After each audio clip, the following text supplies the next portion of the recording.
Hi everyone, welcome back to my channel. I hope आप सब लोग ठीक हो। सो इन दिस वीडियो मैं स्पेसिफिकली एक इंटरव्यू प्रोसेस के बारे में बात करने वाली हूँ। Not the complete process, but there is one particular interview question जो हर इंटरव्यूअर आपसे पूछता ही है। आप किसी भी चीज़ का इंटरव्यू देने जाओ, they will definitely ask you this question. And अगर आप प्रिपेयर्ड नहीं हो, अगर आपको नहीं पता है कि क्या बोलना है, you will definitely fumble no matter how well you know about the job, no matter आप कितना अच्छे तरीके से बात करते हो। अगर आपको नहीं पता है कि इस चीज़ में क्या बोलना है, दिस कैन लिटरली डिसाइड, ये एक क्वेश्चन डिसाइड कर सकता है कि क्या आपको ये जॉब मिलेगी या नहीं मिलेगी। Trust me on this. So let's get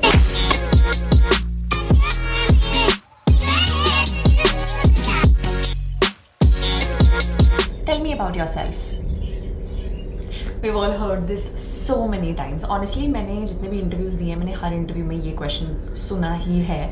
her interviewer ये क्वेश्चन आपसे ज़रूर पूछता है, tell me about yourself. इसकी जो तरीके हैं पूछने के वो थोड़े अलग हो सकते हैं, but this tell me about yourself stays the same, trust me. तो how do you actually answer this?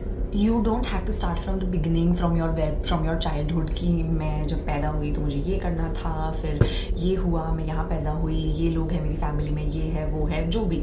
Not the full life story from the childhood. Instead think of it as the first impression. मतलब जो भी आपका interview ले रहा है, ये question से वो आपके बारे में जानेंगे थोड़ा सा। And this is literally the first impression. मतलब इंटरव्यूअर आपके बारे में क्या सोचेगा, क्या सोच रहा है, वो इस क्वेश्चन के बाद डिसाइड होता है। Trust me. How do you actually answer this? अपना नाम बोलने की ज़रूरत नहीं है, उन लोगों को ऑलरेडी आपका नाम पता है, उनको पता है कौन आया है हमारे पास इंटरव्यू देने के लिए।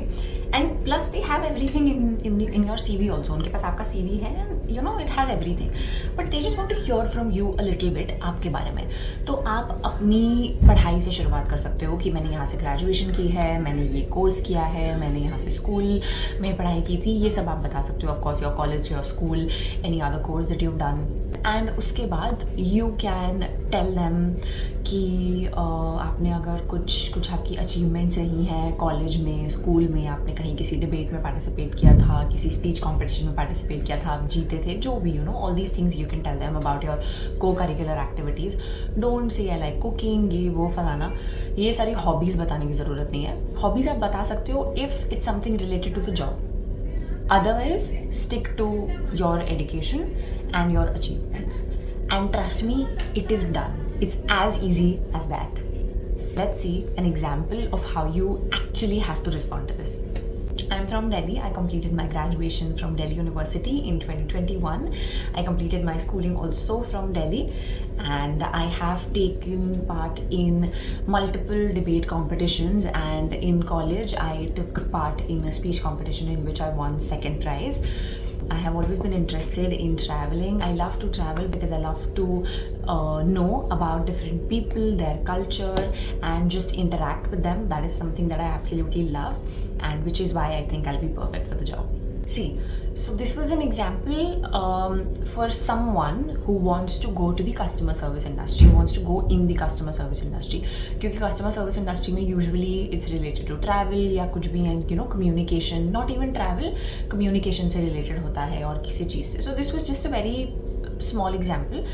बेसिकली आपको सिर्फ ये बताना होता है कि आप कहाँ से पढ़ाई करी है, आपकी कुछ स्पेशल अचीवमेंट्स हैं, कुछ आपने और किया है, और इसको मैंने बहुत ही बेसिक तरीके से आंसर किया। You can elaborate a little bit, but in that also don't start from the beginning. Don't tell about your family, मेरी फैमिली ये करती है, मैं यहाँ गई थी, मैं वहाँ गई थी, ये सब बताने की ज़रूरत नहीं है। Just your achievements, your education, if a hobby is related to the job, like I said, I love traveling, so and I love to travel only because I love to interact with different people and get to know their cultures and all of that. So that is the only reason that I mentioned that, because उसके बाद मेरे पास एक जवाब था related to the job, and at the end I said that is why I'll be perfect for the job. So that shows that I'm confident, I know what to say, I didn't fumble, and this will definitely get me the job. So make sure whenever you're going for an interview the next time, ध्यान रखना आप company के बारे में तो जान के जा ही रहे हो, कि ठीक है कंपनी के बारे में हमें पता है और हम क्या जाके बोलने वाले हैं, what do we know about the process, वो सब हमें पता है.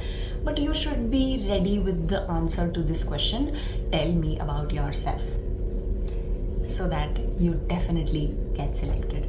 ऑल्सो अगर आपको पूरे एक इंटरव्यू प्रोसेस के बारे में जानना है, some more common questions if you want to know, या फिर अगर कैबिन क्रू रिलेटेड इंटरव्यू के बारे में आपको जानना है, और just like a customer service interview, अगर कस्टमर सर्विस से रिलेटेड कोई भी आपको स्पेसिफिक कुछ चीज़ जाननी है, you can definitely let me know in the comments, और कैबिन क्रू से related, and I will definitely make a video on that. Till then, all the best for your interviews.